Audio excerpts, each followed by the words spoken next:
ያለሁልሽ ብሎ ከሁሉ ሰው ጋር ካራረቀሽ በኋላ ከወደቅሽ አይቀር ከአባትሽ ቤት ውደቂ። ጨረቃን ተመልከቷት። እውነቴን ነው። በአንድ ቀን ሙሉ አትሆንም። ለካ የከለከለኝ ለዚህ ነው እስክትሉ ድረስ ይሳካላችሁ።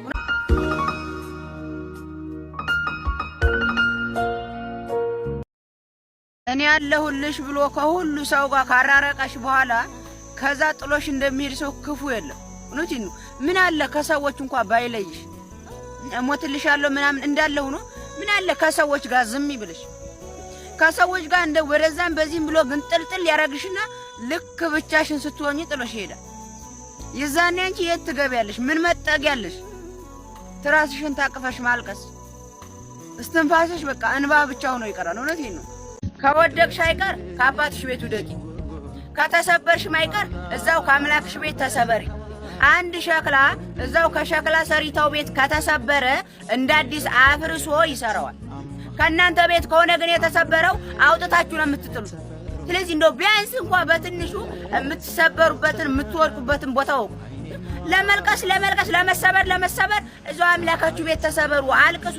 እዛው እንደ አዲስ ይሰራችኋል። በያገኛችሁበት እየሄዳችሁ አትከስከሱ።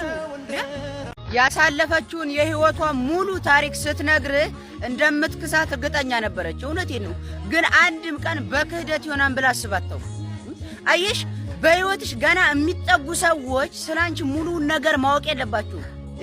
ባልሽ እንዲሆን ተመኘሽው እንጂ ባልሽ አይደለም።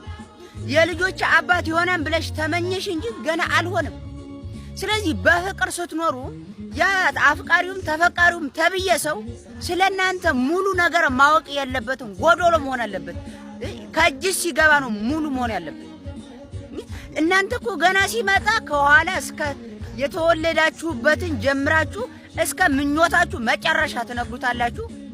ከዛ እንደዚህ በጥብጧችሁ ፈንግሏችሁ ይሄዳል። ይሄ ደግሞ ማድረግ የለባችሁ አይደለም። ፍቅርት ምናምን ሲጀመር በፍቅር ድብቅ መሆን አለብሽ። በራስሽ የምትመኙንና ያሳለፍሽውን ነገር ካንቺና ከፈጣሪሽ ውጭ ሌላ ማንም ሊያውቀው አይገባም። እሺ፣ እንደምኪስሽ እርግጠኛ ነበርሽ፣ ግን በክህደት ይሆናል ብለሽ አንድም ቀን አስበሽም አልመሽም አታቂ። ይሄ ነው ጥፋትሽ። ዝም ብላችሁ ቀድማችሁ አንድ ቀን ስላወራችሁ ብቻ አትስገብገቡ። ላይሆን ይችላል የሚለውን ነገር ሰቡ። ጨረቃን ተመልከቷት። እውነቴን ነው። በአንድ ቀን ሙሉ አትሆንም። መታገስ አለባችሁ። ሙሉ ለመሆን ጊዜ ይፈጃል። ይሄ ማወቅ መቻል አለባችሁ። ሲጀመር ቀልጠፍጠፍ ብሎ የሚደርስ ነገር፣ ቀልጠፍጠፍ ብሎ የሚመጣ ነገር የሰይጣን እጅ አለበት። የእናንተ ልፋት አይደለም።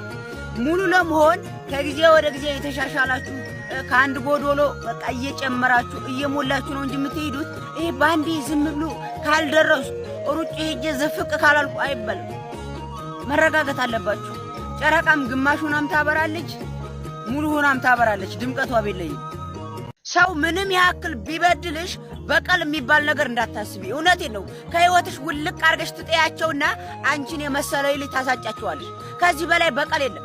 አንቺን የመሰለ የዋህ፣ አንቺን የመሰለ ትዕግስተኛ ታሳጫቸዋለሽ።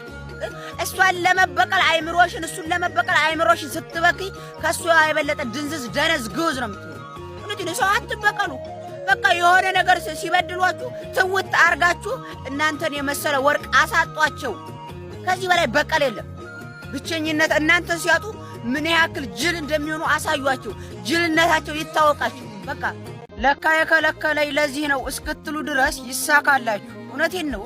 ሁሌም ቢሆን የሚቸኩል ልብ እንጂ የሚዘገይ የሚያረፍድ ጌታ የለም። እውነቴን ነው።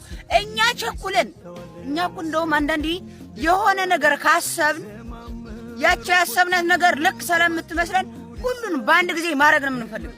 እንቸኩላለን። ልባችን እንደዚህ ይወሰወሳል። ሁሌም ቢሆን እኛ ስለምንቸኩል ነው እንጂ እሱ አይዘገይም። እውነቴን ነው። አንድ ቀን ደግሞ ጌታዬ ሆይ ለካ ያው ሁሉ ነገር የከለከልከኝ በዚህ ልታስደስተኝ ነው ቢላችሁ ተመስገን የምትሉበት ቀን ይምጣ። አሁን ደግሞ ለዛ ቀን እንዲመጣ ግን አሁን እናንተ ዋነኛ ምዕራፍ ናችሁ። በህይወታችሁ ሰው ይሄድ እሰየው፣ ሸገ ይምጣ እሰየው፣ አይከፋም። በራሱ ይሄድ አይከፋም፣ በራሱ ይምጣ አይከፋም። እናንተ ብቻ ሰው መሆን አለባችሁ። ሰው የመጣውን ይቀበላል፣ የሄደውን ይሸኛል። አለቀ።